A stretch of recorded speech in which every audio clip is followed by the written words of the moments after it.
There's a quiet strength in people who don't rush to react. You can see it in their eyes, steady, patient, almost unshakable. They don't raise their voice. They don't rush to prove their point. And yet, they always seem to come out stronger. That's the essence of Stoicism. Not indifference, but mastery of response. When the world grows loud, the Stoic grows silent. Because silence, for them, is not weakness. It's focus. I remember an old friend, a surgeon, who once told me, "During surgery, panic spreads faster than blood. If I lose calm, everyone loses it." He wasn't quoting Marcus Aurelius, but he could have been. The Stoics knew that the mind under pressure reveals the truth of one's training. Seneca wrote, "Anyone can hold the helm when the sea is calm. But only in the storm do you see the captain's soul." Pressure is the test. It strips away the surface. It asks one question: who are you when things stop going your way? I've seen people crumble over small inconveniences, and others smile through heartbreak, loss, and illness. The difference isn't luck, it's inner preparation. It's the daily discipline of reminding yourself, I cannot control the storm, but I can control my steering.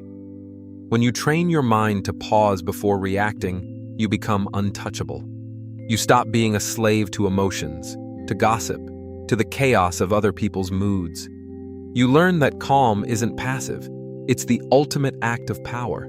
Because nothing rattles the one who has accepted that life will always be unpredictable. The Stoics didn't aim to live without pain. They aimed to live without panic. Marcus Aurelius woke every morning expecting hardship, betrayal, pride, impatience.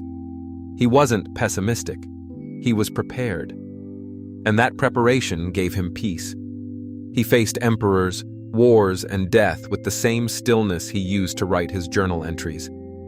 That's the strength we're talking about, the calm that doesn't come from the world, but despite it. So, next time life tests you, pause. Take a breath before the reflex. Notice your thoughts as if they belonged to someone else. Ask, what would a wise person do now? And then, simply do that. Calmness is not about pretending everything's fine. It's about seeing clearly even when it isn't. It's remembering that pressure doesn't destroy you. It reveals you. If this message resonates with you, take a moment to share it, to subscribe for more Stoic reflections, and tell me in the comments, what's one situation recently where you chose calm over chaos? Part 2. When the world pushes, the Stoic stands. Still, most people think strength looks like motion, fighting back, defending, reacting.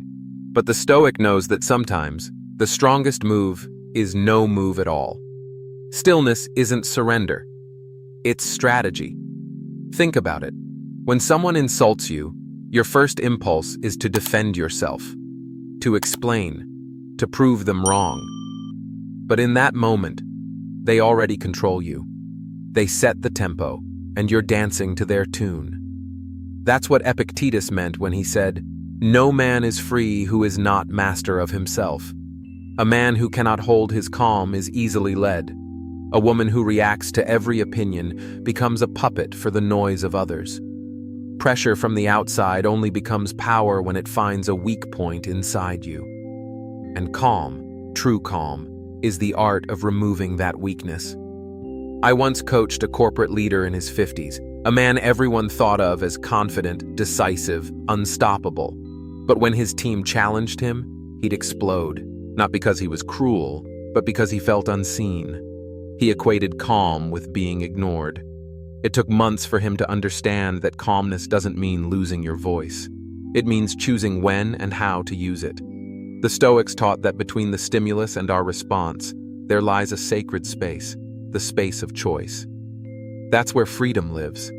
Every insult, every crisis, every unfair thing said about you, they all arrive at your door, knocking. You decide whether to let them in. Seneca once described anger as a form of temporary madness. He said, "The greatest remedy for anger is delay." Wait, breathe. Let your emotions finish their noise before you speak, because words born from chaos never bring peace. When the world pushes, the Stoic doesn't push back. He anchors himself, like a mountain facing wind. He lets the storm pass around him because he knows storms always do. That's not weakness. That's the deepest form of patience. And patience is the armor of the wise. There's a quiet irony in how society rewards noise. We applaud those who shout the loudest, react the fastest, and argue the hardest. But look closer. The ones who last, the ones we truly respect, they rarely rush to speak. Their silence carries weight because it's backed by thought. Their calm isn't empty, it's earned. You may not be able to control people or the chaos of events, but you can control your presence in them. That's the Stoic secret: to remain still while everything around you spins, to be the eye of the storm, not the wind. So the next time life tries to provoke you, try standing still. Try saying nothing. Feel the strength in restraint. You'll notice something remarkable. The situation often resolves itself without your interference. Calm is contagious, and wisdom doesn't shout. It breathes. If you've ever managed to hold your ground under pressure, I'd love to hear how it felt. Was it peace, or power, or both? Share your story below, and remember to subscribe if you want more reflections on living steady in a turbulent world. Part 3. The Inner Fortress, Building Unshakable Calm. Calm isn't a talent, it's a craft. You build it like stone, slowly, patiently, through the pressures that try to break you. I once met Claire, a retired nurse who'd spent decades in the emergency ward. Every day she stood between life and death, alarms ringing, doctors shouting, fear in the air. When I asked how she stayed calm, she said, "When the noise rose, I focused on one heartbeat. Mine." That was her practice. Not escaping chaos, but finding stillness inside it. That's Stoicism. Calm as a discipline, not a mood. Marcus Aurelius wrote, "Nowhere can man find a quieter retreat than in his own soul." That retreat isn't fantasy. It's built in the small moments. When you pause before reacting, when you breathe instead of argue, when you stay kind while others lose their balance. Each time you do, you lay another brick in your inner fortress. I worked once with a veteran who said, "I survived war, but peace is harder." He couldn't stand silence. It brought back memories. We talked about Stoic routines, reflection, acceptance, gratitude. At first, he dismissed them as too simple. But one day he said, "I watched the sunrise and didn't feel afraid. I just was." That's calm. Not joy, not numbness, just being. The absence of panic. The first breath after years of holding it in. The Stoics called it ataraxia, freedom from disturbance. It's what happens when you stop demanding the world behave and start mastering your own mind. You can't control the storm, but you can shape your response to it. Building inner calm is daily work. In traffic, choose patience over rage. When criticized, listen before defending. When anxious, still show up for life. Make the bed, drink the coffee, breathe. Each act is a stone in your wall of strength. The truth? No one can build it for you. Not philosophy, not teachers, not books. You build it in living, one quiet choice at a time. And calm isn't about never falling. It's about returning faster each time you do. One of my patients once told me, "When I stopped trying to silence my mind, it silenced itself." That's the paradox. Peace isn't conquered, it's allowed. You don't overpower the storm, you outlast it. So train your calm. Because someday, when life shakes again, and it will, you'll find that fortress waiting for you inside. Steady, silent, yours. If this reflection speaks to you, subscribe and share it with someone learning to breathe through life's storms. And tell me below, what's one small thing that helps you stay calm when everything feels heavy. Part 4. Fire without smoke. Turning pressure into power. Pressure reveals the truth of a person. Not the one they show the world, but the one they meet in silence when life presses down. The Stoics believed that adversity doesn't build character, it reveals it. It shows you what's already inside, waiting to be tempered like steel. I remember a man named Robert. He was 62, a construction manager who had lost nearly everything in a single year: his company, his marriage, his savings. When we first met, he was angry at life itself. He said, "I've worked hard, I've been honest, and still everything fell apart. Tell me what's left to fight for." I told him, maybe not everything needs to be fought. Maybe some things need to be faced. That conversation stayed with him. He stopped searching for someone to blame and began studying his reactions instead. He kept a small notebook, nothing fancy, just a few sentences a day. Felt rage today, breathed through it, lost a client, didn't lose myself. Over months, that notebook became his mirror. He learned that calm under pressure wasn't passive. It was power contained, fire without smoke. Seneca wrote, "Fire tests gold, adversity tests brave men." Gold doesn't complain about the flame. It knows the heat purifies it. And so it is with us. Pressure is not punishment, it's refinement. You can curse it or you can use it. The Stoic chooses the latter.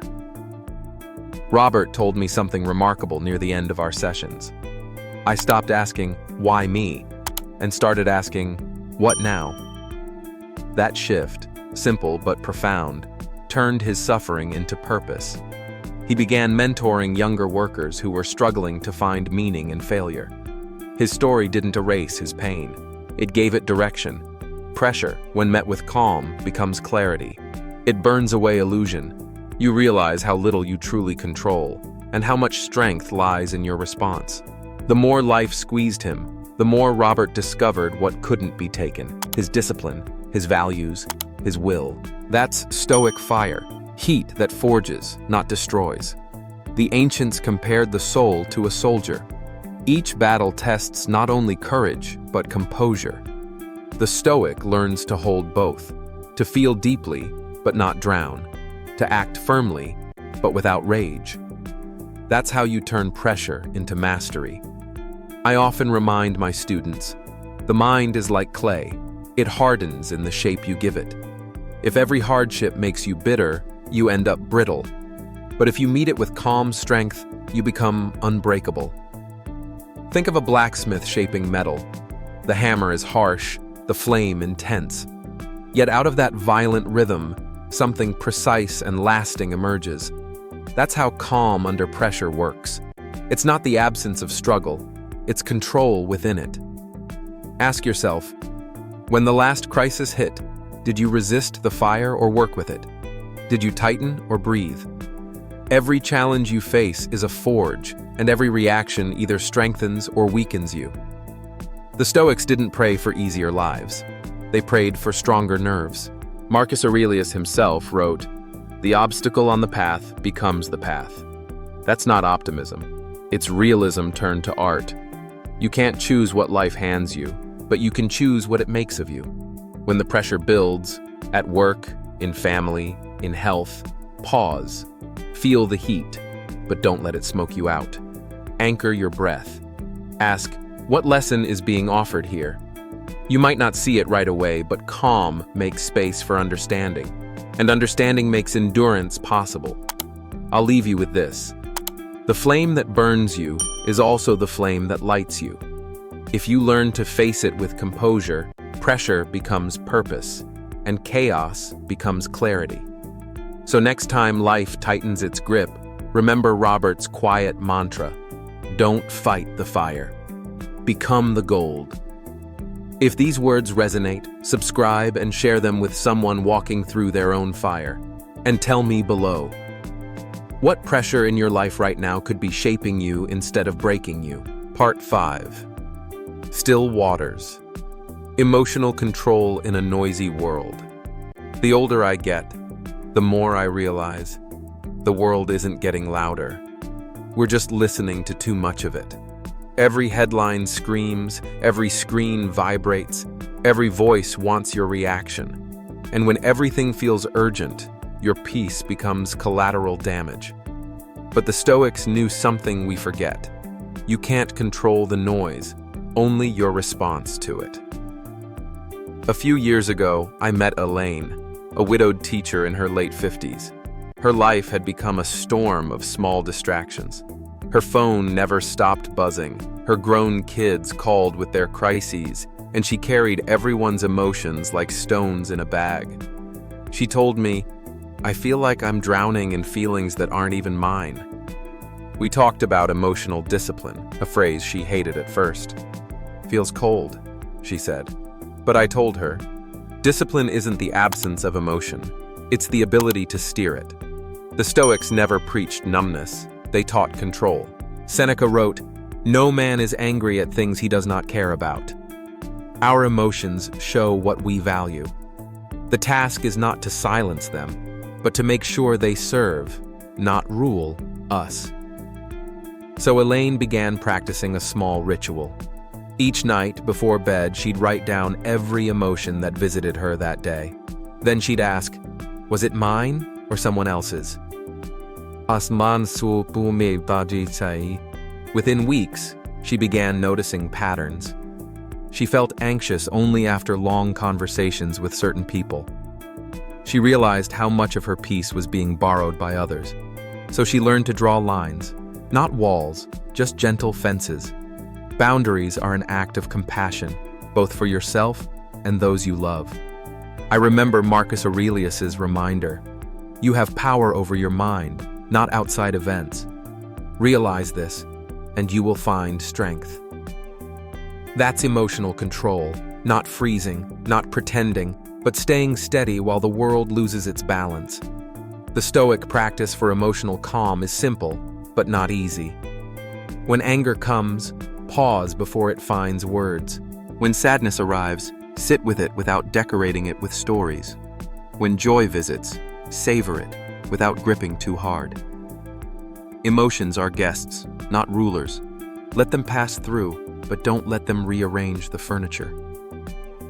Elaine once called me after a family argument. She said, I almost snapped, but then I heard myself breathe. Just one deep breath. It changed everything. That's the work. That breath is your calm reclaiming its ground. Still waters don't mean the world is calm.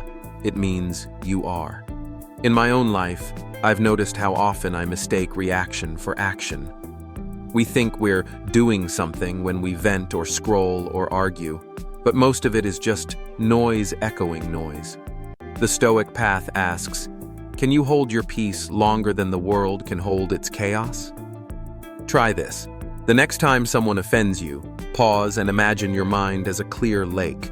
Ask, do I really want to let this stone disturb the surface? Most of the time, the answer is no, and in that no, there is power. Emotional control is not coldness. It's clarity.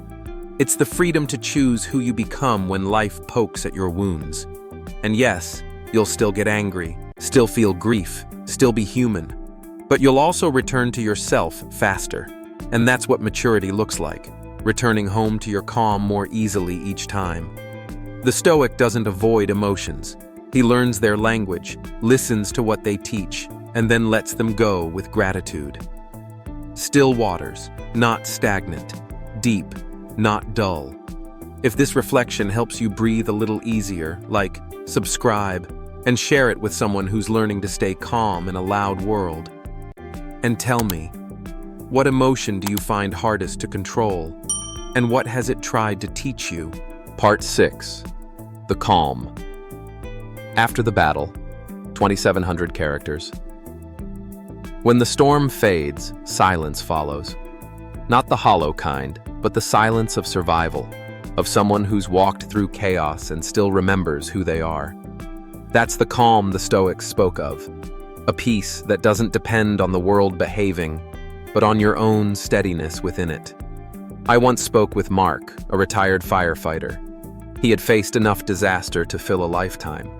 Yet his voice carried a strange softness, not exhaustion but clarity. I asked, "How did you stay calm when everything burned?" He said, "The real fire isn't out there. It's the one inside. If you don't control it, it controls you." That line captures the essence of Stoicism. The battle is never truly against the world. It's against our own reactions.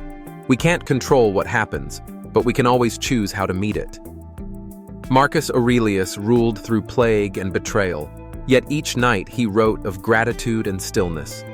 His calm wasn't luck, it was work, a discipline.